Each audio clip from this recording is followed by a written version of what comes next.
अस्सलामुअलैकुम स्टूडेंट्स, क्या हाल हैं। आई होप आप सब बच्चे बिल्कुल ठीक हैं और आप लोगों के पेपर्स बहुत अच्छे हो रहे हैं। फेडरल बोर्ड के तो एग्ज़ाम्स हो ही रहे हैं, सिंध बोर्ड के भी आज से स्टार्ट हो गए हैं और मेरी दुआ है कि अल्लाह ताला तमाम बच्चों को, जो भी 9th और मैट्रिक के फर्स्ट ईयर सेकेंड ईयर के स्टूडेंट्स हैं, उन तमाम बच्चों के पेपर्स बहुत अच्छे हों और आप सबका बहुत अच्छा रिज़ल्ट आए। टीचर्स की दुआएं तो बच्चों के साथ ही रहती हैं, तो मेरी दुआएं भी आप सब के लिए हैं। मैं आप सब के लिए बहुत दुआ करती हूँ कि आप सब का पेपर बहुत अच्छा हो और स्पेशली बायोलॉजी का पेपर तो बहुत ही अच्छा हो। इसी हवाले से मैं आज आपसे बात करूँगी कि क्लास 9 की जो फेडरल बोर्ड की बायोलॉजी है और सिंध बोर्ड की बायोलॉजी भी जो 9 क्लास की है, सिर्फ वर्डिंग का जो है वो डिफरेंस है, वरना टॉपिक्स तो सब एक ही हैं। तो इसमें जो चैप्टर नंबर 4 है सेल्स एंड टिश्यू, वो बहुत इम्पॉर्टेंट है और थोड़ा लेंदी भी है। तो इसमें बहुत सारे ऐसे टॉपिक्स हैं जिनके डिफरेंसेस आते हैं पेपर में, जो कि इम्पॉर्टेंट है और वही मैं आपको आज बताऊंगी। जिसमें से एक बहुत आता है, सिंध बोर्ड में भी आता है और फेडरल बोर्ड में भी है, लाइट माइक्रोस्कोप और इलेक्ट्रॉन माइक्रोस्कोप। इसमें भी फ़र्क आता है। मैं बना रही हूँ इसकी वीडियो बना रही हूँ, आप इसका स्क्रीनशॉट ले लीजिएगा या आप इसको इसमें से देख के ये डिफरेंसेस जो है वो कॉपी कर लीजिएगा और याद कीजिएगा कि ये जो डिफरेंसेस हैं ये बहुत इम्पॉर्टेंट हैं, जो पेपर में आ सकते हैं। ये पहला है लाइट माइक्रोस्कोप और इलेक्ट्रॉन माइक्रोस्कोप। उसके बाद हमारे पास है दूसरा ट्रांसमिशन इलेक्ट्रॉन माइक्रोस्कोप, जिसको TEM से भी जो है वो बोला जाता है, जाना जाता है।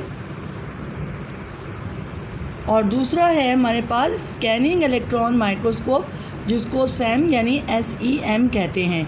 ये भी मैं उसको बना रही हूँ। इसमें से देखिएगा, इसका भी डिफरेंस आता है पेपर में, तो इसको भी याद कीजिएगा। 2 ही डिफरेंस हैं, बहुत मुश्किल नहीं है, आसान है। यहाँ से देख के लिख लीजिए, अपनी नोटबुक में उतार लीजिए और इसको याद कर लीजिएगा। दूसरा बहुत आता है पेपर में, ये हमारे प्रीलिम में भी आया था और अक्सर सवाल प्रियॉन्स का भी आ जाता है कि वायरसेस और प्रियॉन्स में क्या डिफरेंस है। तो ये वायरसेस और प्रियॉन्स के बारे में लिखा हुआ है। ये इसके फ़र्क्स हैं कि वायरसेस आर एसेलुलर जो है वो स्ट्रक्चर्स हैं और प्रियॉन्स आर इन्फेक्टियस पार्टिकल्स हैं that are composed only of proteins. ये प्रियॉन्स हैं। दूसरा इसके बाद है it is made up of nucleic acid covered with a protein coat. आपको पता है कि वायरस क्या होता है, एक न्यूक्लिक एसिड का एक से बनता है और पूरी बॉडी जो कवर होती है वो प्रोटीन के एक गिलाफ में जो है गिलाफ होता है प्रोटीन का और न्यूक्लिक एसिड से बनी हुई होती है।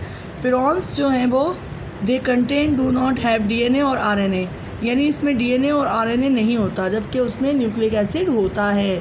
They can not carry and metabolic activities independently, यानी कि इंडिपेंडेंटली ये अपनी मेटाबॉलिक एक्टिविटीज़ को कैरी नहीं कर सकते। प्रियॉन्स कैन रेप्लिकेट और रिप्रोड्यूस, यानी दोबारा भी बन जाते हैं ये।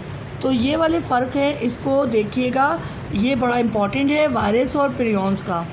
उसके बाद ये तो आपकी बुक में भी है, प्रोकैरियोटिक सेल्स और यूकैरियोटिक सेल्स। ये भी पेपर में सवाल जो है वो बहुत आता है। इसके भी फ़र्क्स हैं, आसान से फ़र्क जो डिफरेंसेस हैं इसको कॉपी कर लीजिएगा, अपनी नोटबुक में कॉपी कर लीजिएगा और जो है वो याद ज़रूर कीजिएगा। अब आगे चलते हैं।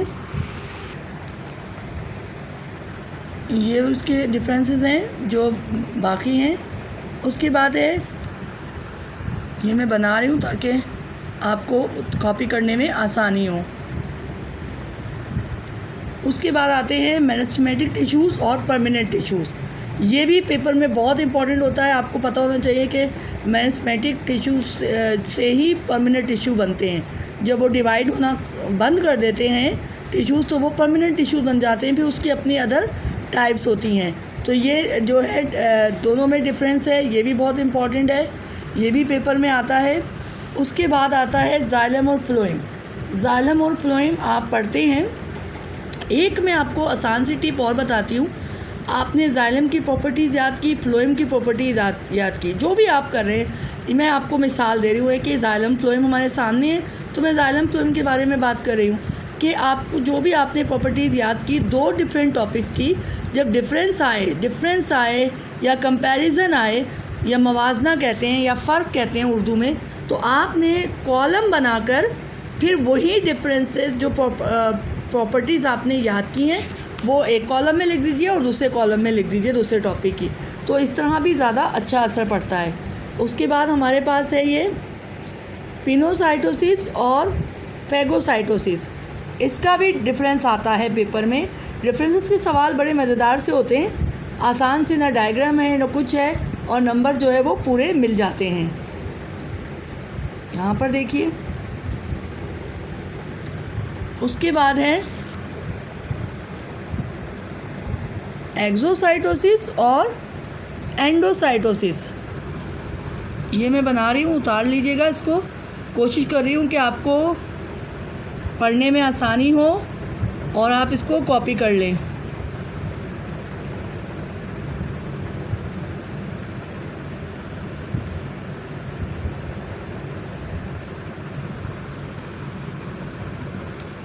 उसके बाद है डिफ्यूजन और ऑस्मोसिस। ये तो बहुत ही इम्पॉर्टेंट है और बहुत ज़्यादा पेपर में आता है ये डिफ्यूजन और ऑस्मोसिस।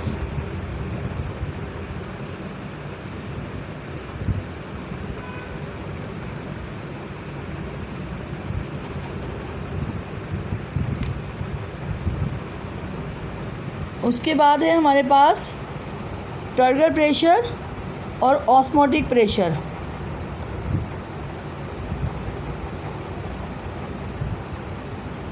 पता है आपको टर्गर प्रेशर क्या होता है? The swelling of plant cell in hypotonic solution creates turgor pressure.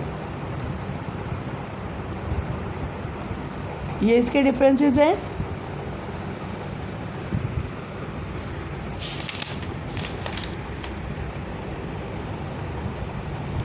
तो ये सवाल जो है इस पेपर में, इस चैप्टर में, जो चैप्टर नंबर 4 है सेल एंड टिश्यू, जितने इम्पॉर्टेंट डिफरेंसेस थे वो मैंने आपको यहाँ बता दीजिए हैं। इसको नोट कर लीजिए अपनी कॉपी में और इसको ज़रूर याद कीजिएगा, कोई ना कोई इसमें से आ जाएगा। आसान से हैं, ज़्यादा लेंदी नहीं हैं।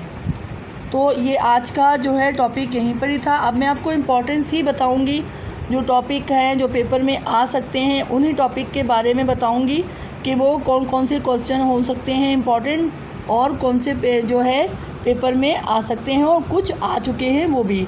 तो आज का जो टॉपिक था वो यहाँ तक ही। अगले क्लास में नेक्स्ट जो है वो क्वेश्चन के साथ किसी और चैप्टर के साथ मिलेंगे। जब तक के लिए अल्लाह हाफिज़।